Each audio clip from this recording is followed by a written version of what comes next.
Growing up, I wish somebody would have told me, somebody would have warned me about credit cards and the benefits and the drawbacks, especially young, starting to try to build credit. And I get questions often, clients asking, hey, I'm a single mom, I'm a single parent, and I really could use a credit card to help me for emergencies. And what do you think about that?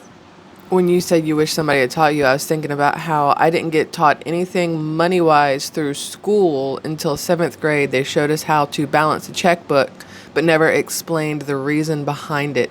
Just showed us how to write stuff down and subtract it out and keep a running balance. But they never went over credit cards or how people were going to get in severe debt by the time they were in their 20s, sometimes earlier. But now that you know, now that you have a better understanding for credit and credit cards and personal finance, just having a credit Right. cards with limits Yeah. of over $20,000, you're not at risk of going in debt. You have more credit available to you, yet Everybody's still at risk of going in But debt. you. But me personally, no, I am not. Because I was able to go from barely getting approved for a prepaid $250 credit card in order to build my credit to now having numerous ones with over $20,000 available in credit. Now, do you think, now this is a little off topic, but people commented on the video I posted the other day about someone who called and was telling me that she was struggling, single parent, couldn't figure out how to get ahead. And the comments would say, well, if you're a single mom, you get what you deserve. Well, those people are ignorant and stupid, and they get what they deserve for being ignorant and stupid. Yeah, because I mean, just the initial thought of a single parent could be, okay, well, you're single because your husband, the children's father, served in the military and basically gave his life for this country. Oh yeah, that's what I said. And one before, somebody made a comment about single moms, and it's like, until you understand why people are single, how about you shut the hell up? And then they referenced this passport bros, and the only way for a single mom to have a chance, or even just any woman in general, is to marry a man who can provide that for them, which is completely ridiculous. Also completely stupid, because there's plenty of women who are married to men who couldn't wipe their own butts if you explained them in like great detail how to do it. But then it's like, they leverage this passport bros and the fact that quote unquote good men are fleeing the country using their passports. They're fleeing the country to go marry women from other countries. A lot of times, other countries, the women are taught to wait on men hand and foot, so that may be why, because they don't want an American woman who knows how to work for herself, possibly. Yeah. But I just thought that was odd, strange, interesting. The perspective and the immediate knee-jerk reaction of passing judgment with no knowledge. It's clear they have no knowledge, no intelligence, but no facts about anyone's particular situation besides a general assumption, Yeah. a stereotype. Well, those people are generally butthurt about something that's happened in their lives. Maybe they were turned down by a single mother. Maybe they were raised by a single mother and feel like they didn't get enough love or whatever else. But anyway, from that, someone asked Kevin, "Hey, what credit card should I get? I don't have good credit. I've never had one before." And there's interesting things about these credit cards is the fact that you can get them and they can be really good. And I wouldn't say get a credit card to rely on a credit card, No. but you can get a credit card to take advantage of perks. True. 0%. Think about it. Right now, our biggest struggle is inflation. Oh, yeah. Well, one of our biggest struggles. The other biggest struggle we have is Putin and his nuclear war threats. That's a huge struggle which much like everything else, I have a feeling we'll kick this can down the road. Until there's a new can to kick. No. We're going to kick it down the road, and it's going to grow and grow and grow, and people are going to be so worried and so afraid and so panicked. And then at the 11th hour, something will happen, and be like, oh nope, it's called off. We're fine. We're good. And then everybody cheers and there's a parade. And Yeah, it's like Mission Impossible. yeah. It's a big build up. Yeah. Then you So get to you're saying Tom Cruise is going to come in and save the day? He's going to go blow up the Gremlin? He could. We should vote for Tom Cruise. No, I can't say that. Then everybody unsubscribe for the channel. But anyway, So, what credit card should I get, and how do I get it? And I heard credit cards are bad, and this is also stemming from I heard banks are bad. I should go to a credit union. I heard credit unions are bad. Should I take my money out of the bank? What should I do? Well, I can't tell you what you should do, but with credit cards, there's a game that could be played. And if you use the perks available from the credit cards, it could really help some people out by hedging against inflation by using 0% interest on introductory rates on cards for emergencies, perhaps maybe some planned purchases, especially for the cards that give you a bump. They give you points for your transactions within like the first 3 billing cycles. So it's like, hey, I'm going to book a flight. I'm going to buy a refrigerator. I'm going to fix my car, whatever. Get a generator. Thousands of that. I'm going to buy a generator because Hurricane Ian, is it Ian?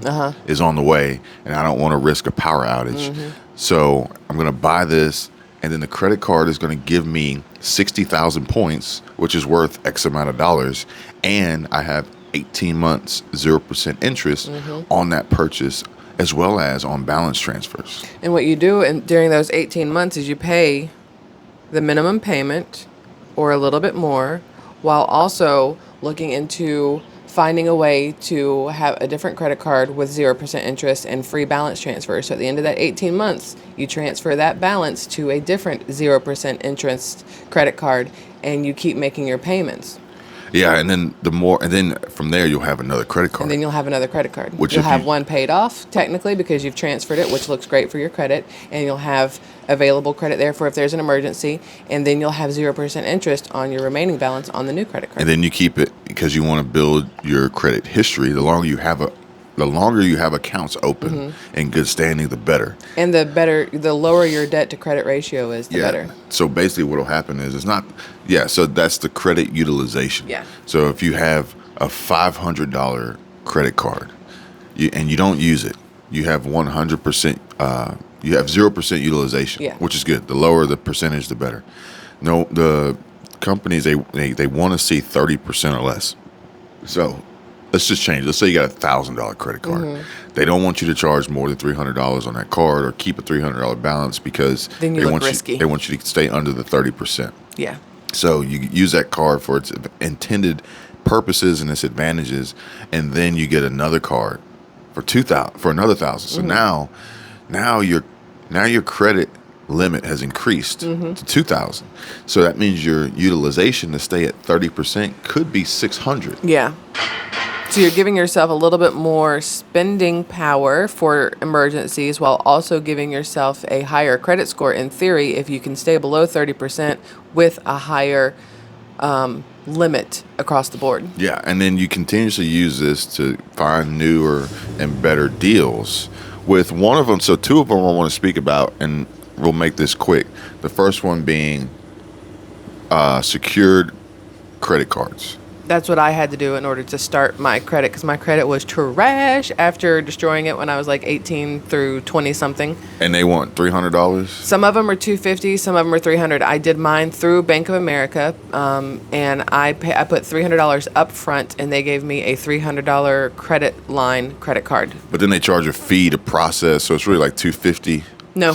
They gave you all $300? Yes, but that was because I banked with them also. So I went the smartest route for myself. It linked it to my actual checking account also, so I could just transfer over a payment, so I never had to let interest hit. So that's I was trying to find the easiest way for myself to ensure I would never miss a payment, because anytime I logged into my bank, I would see the credit card right there, and also that I didn't have to pay a fee to pay online. I didn't have to send in a check or anything like that. I could just balance transfer, and then I could make a transfer. The second I used the card, I would go balance transfer, so I never had any interest hit for the purchases. And then the other thing I want to talk about is your credit score, your credit history.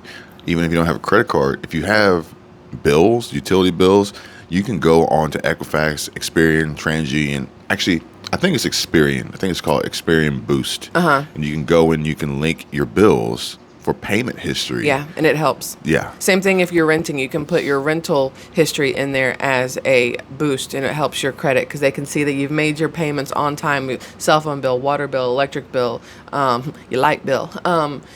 Anything that you pay a monthly on time. Now, if you're behind every single month, don't put that in there because all that's going to do is be like, ma'am, what are you thinking? And they're Yeah, going to take pick it away. and choose, cherry Pick and pick. choose, cherry pick. But the other one is, besides the upfront payment of a secured credit card, which is basically you giving the bank your own money, Yeah. them holding on to it, and extending it back to you in the form of a credit card just to build your credit worthiness and your payment history. But then beyond that, if you are approved for a credit card, you got to think about the credit card itself and the fees, like annual fees, because Oh, some yeah. credit cards charge annual fees. Some of them are 29, some 49, some 99. It kind of just depends. Some 500, Some 500. some 1,000. I think. Well, that's the American Express do whatever you want card. I think that's what it's called. Well, yeah. I don't know what it's called. Well, the black card. The I think the black black card has a $10,000 or $25,000 annual limit or annual fee, which is Yeah. ridiculous. But it's kind of like, there's a concierge that comes with it. Yeah. So the thing is, if you're going to go Does for a it come card, wipe your butt? Because if you're $25,000 a year. if you're going to use a credit card that carries an annual fee, the key is you need to be using it for its benefits, so that fee it actually brings you something in return. Yeah.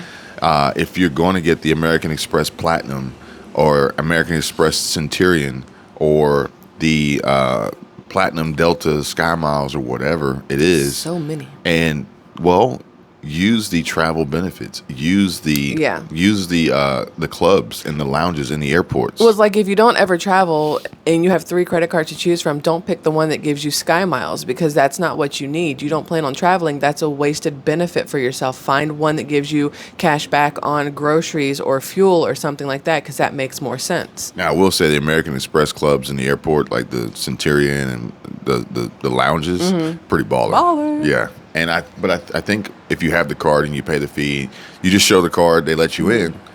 And I think the food, everything in there is free. It better be. You're paying a yearly fee Exactly. in order to get in there. That's So the it's not thing. like it's free. You prepaid for this, so you better use it but to your yeah, advantage. Exactly. So you're paying for it, so get your money's worth from it. It's like the gym. You know, you sign up for a gym membership and then you quit going, but every single month the gym's like, I'm still going to take a $34.99 just because. So use it to your benefit. Yeah, don't just get the membership to have the tag on your keychain. Yeah. And don't just get the credit card, and pay the annual fee just to have it in your wallet and tell people you have it. Yeah. And a lot of people now, they have these heavyweight metal cards. It makes them feel better. It makes them feel more powerful.